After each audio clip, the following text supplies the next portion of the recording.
नमस्कार सर्वांना, good morning. स्वागत आहे माझ्या अजून एका व्हिडिओमध्ये. आजचा दिवस खूप व्यस्त पण तितकाच आनंदी पण गेला. घराची स्वच्छता, माझ्या छोट्या बाळासोबत घालवलेले काही सुंदर क्षण, घरी बनवलेले पौष्टिक असे शेंगदाण्याचे लाडू आणि शेवटी माझ्या ब्लॉगसाठी आलेलं एक खास पार्सल. हे सगळं आजच्या ब्लॉगमध्ये तुम्हाला पाहायला मिळणार आहे. तर चला माझ्यासोबत आजचा दिवस घालवूया. सकाळी उठल्याबरोबर बाहेरचा पोर्च झाडून घेतला.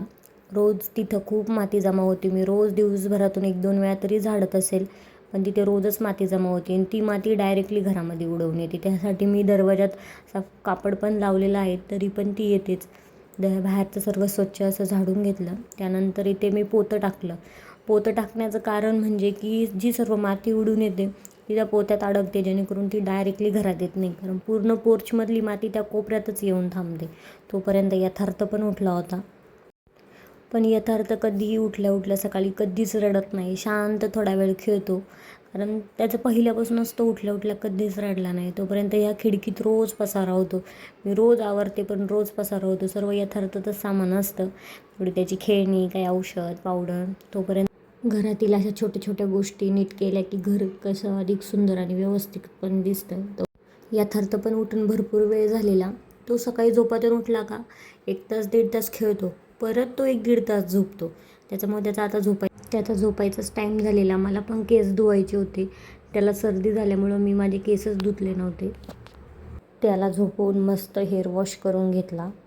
डिलिव्हरीच्या 5 महिन्यानंतर केस गळण्याचा खूप त्रास होतोय. अनेक आईंना हा अनुभव असेल. तुम्हाला असा त्रास होतो का? मला नक्की कमेंटमध्ये सांगा.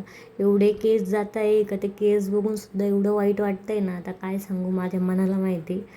प्रेग्नेन्सीमध्ये एवढे छान केस झालेले, त्याच्या दुप्पट माझे आता केस जात आहे. अजून किती जाणार आहे काय माहिती. म्हणता की पोस्टमॉर्टम हेअरफॉल होतो, पण किती दिवस होणार आहे आता काय माहिती. मस्त केस धुवून झाल्यावरती निवांत बसून 1 ग्लास पाणी पिले.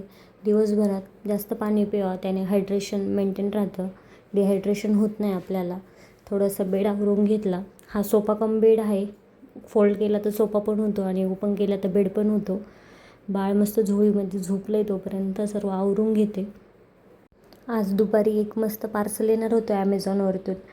तर काहीतरी नवीन सुरुवात केली आहे, त्याच्यासाठी काही महत्त्वाच्या गोष्टी लागतातच. त्यासाठी मी ॲमेझॉनवरतून मस्त एक ट्रायपॉड मागवलेला, माझे व्हिडिओ चांगले शूट करण्यासाठी. चला तर मग ओपन करूया. कसा आला आहे, त्याची क्वालिटी कशी आहे, सर्व व्यवस्थित आलं आहे का, काही डॅमेज आहे का ते बघून घेते. आता पुढच्या ब्लॉगमध्ये तुम्हाला ह्याच ट्रायपॉडमुळे आणखी चांगले अँगल्स आणि व्हिडिओ क्वालिटी पाहायला मिळेल. चांगल्या पद्धतीचे व्हिडिओ बनवले जातील माझ्याकडून. ट्रायपॉड एकदम मस्त आलेला, त्याची क्वालिटी पण एकदम छान होती. पण एक छोटासा प्रॉब्लेम होता, पण ठीक आहे, तो एवढा काही हे नाही. त्याची हाईट थोडी कमी आहे, म्हणजे माझ्या आय लेवलपर्यंतच आहे. पण ठीक आहे, क्वालिटी वाईज एकदम मस्त आहे. छान आला आहे ट्रायपॉड. आता इथून पुढे मस्त ह्याच ट्रायपॉडने सगळं शूट करणार. किचनमध्ये भरपूर पसारा होता, कारण सकाळी स्वयंपाक केला त्यानंतर आवरणच झालं नव्हतं.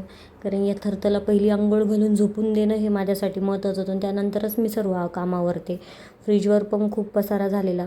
पहिला फ्रीजवरचा पसारा आवरून घेतला. भांडी घासायची होती, किचन क्लीन करायचं होता आणि ॲफ्रॉन मी रोजच घालते, कारण किचनवरती भांडी धुताना सर्व कपडे खराब होतात, ड्रेसला तेलकट डाग लागतात. त्यापेक्षा ॲप्रॉन घातलेला कधी पण बेस्ट. हे पण ॲप्रॉन मी मेशोवरून घेतलेलं. 90 रुपयांमध्ये मस्त ॲप्रॉन आलेलं. सर्व किचनवरती खूप राडा पडलेला होता, त्यामुळे तो आता आवरून घेते. खरंच असं चुटकी वाजवल्यावर जर सगळं आवरलं असतं तर किती छान झालं असतं ना, पण तसं होऊ शकत नाही. ते आपल्यालाच करायला लागणार आहे.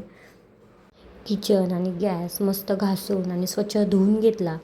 किचन कसं स्वच्छ आणि व्यवस्थित दिसलं की आपल्याला काम करायला पण खूप छान वाटतं. सर्व किचन आवरून झाल्यानंतर मला शेंगदाण्याचे लाडू बनवायचे होते. डिलेव्हरीनंतर शेंगदाण्याचे लाडू खाणं खरंच खूप पौष्टिक असतात. आणि डिलेव्हरीनंतर आईच्या शरीराला चांगला आहार भेटणं खरंच खूप महत्त्वाचं असतं. किती छान माझं किचन दिसतं, एकदम स्वच्छ केलं. शेंगदाण्याचे लाडू बनवण्यासाठी आधी शेंगदाणे, गूळ घेतला. गूळ चांगला बारीक कापून घेतला. गूळ कापून घेतला म्हणजे मिक्सरमध्ये ग्राइंड करायलाही सोपा जातो आणि शेंगदाण्याचे जास्त बारीक तुकडे पण होत नाही. आता शेंगदाणे भाजायला गॅसवरती कढई तापायला ठेवली. कढई तापून झाल्यावरती त्यामध्ये शेंगदाणे टाकून चांगले असे खरपूस भाजून घेतले. छान भाजेपर्यंत मस्त हलवत राहायचं, जेणेकरून ते पूर्ण आतपर्यंत भाजले जातील आणि गॅस कमी ठेवायचा. मी शेंगदाण्याच्या लाडूमध्ये एक इन्ग्रेडियंट्स टाकते, ते पुढे तुम्हाला दिसेलच. तुम्ही टाकता का? त्याने शेंगदाण्याचे लाडू खूप मस्त लागतात. आणि मी तूप वापरत नाही, कारण की तूप वापरल्याने त्याची शेल्फ लाईफ खूप कमी होते आणि मला तूप आवडतच नाही. त्यामुळं मी शेंगदाण्याचे लाडू बनवताना कधीच तूप वापरत नाही. शेंगदाणे मस्त भाजले. आता त्याची साल काढून घेऊया. पूर्ण साल काढायची गरज नाही, पण थोडीफार साल काढली तर चांगलंच. आणि जो मेन इन्ग्रेडियंट्स म्हणजे तीळ. शेंगदाण्याच्या लाडूमध्ये तीळ टाकायला मला खरंच खूप आवडते. तीळ मस्त अशी कमी गॅसवरती छान अशी भाजून घ्यायची. त्याने शेंगदाण्याच्या लाडूला एक वेगळीच अशी चव येते. सर्व आता भाजून झालेलं शेंगदाणे हे मिक्सरच्या भांड्यामध्ये मस्त फिरवून घेऊया थोडेसे.